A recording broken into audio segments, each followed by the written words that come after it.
on today's What I Do. At this lube center, I'm in charge of all the daily operations. Giving cars and people a tune-up. In between ordering parts, how Gary Elliott finds time to pray with his employees. I think it's really important as a boss to extend compassion to my workers.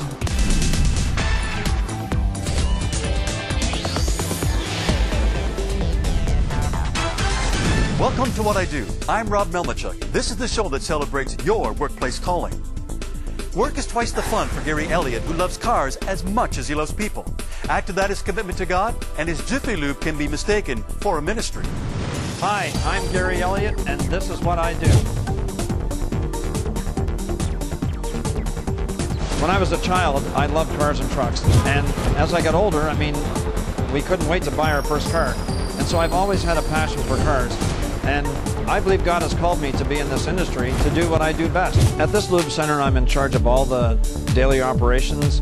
I look after recruiting, I look after ordering product, I look after scheduling workers, any customer issues I deal with.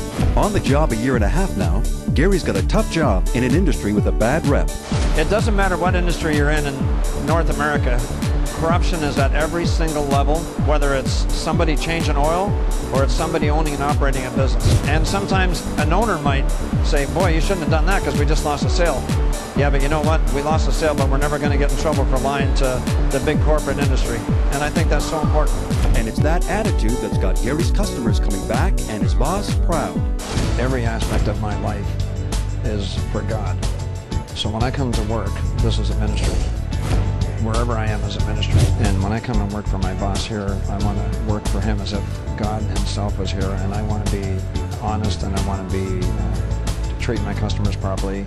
One of the business practices that I always emphasize on at our auto lube center is integrity. It's really important for our customers to know that they don't have to be pressured to buy a lot of services today. Many customers, when we go and present it in a professional manner, then they will want to get the service done, but they want to know that they're not paying for things they don't need.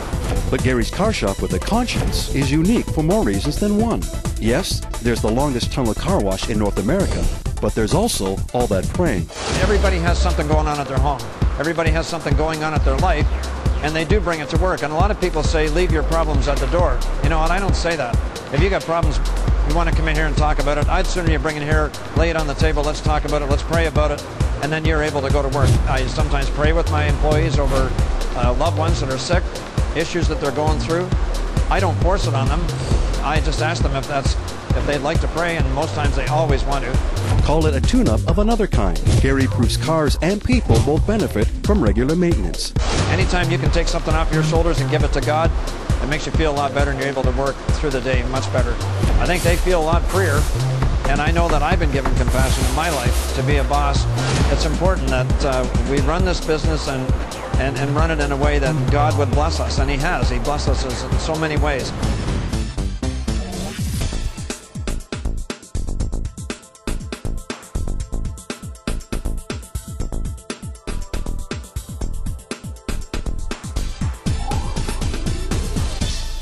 That same study also found 20% of men and 14% of women have bribed their cars with rewards like premium gasoline or car wash. Still, nothing beats regular maintenance to keep a car in good condition.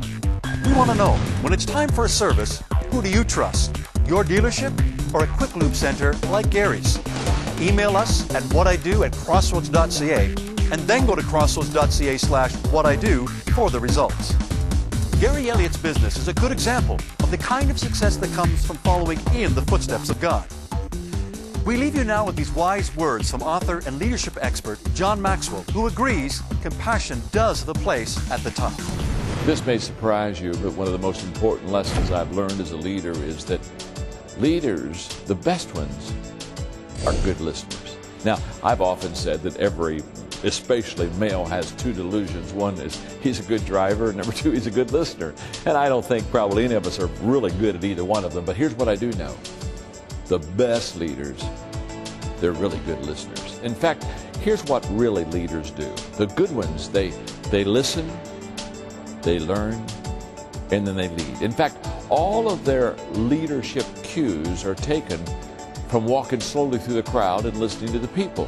That way they connect with the people. They know their heart. They're able to touch the people and lift them and take them to the level of which they really need to be.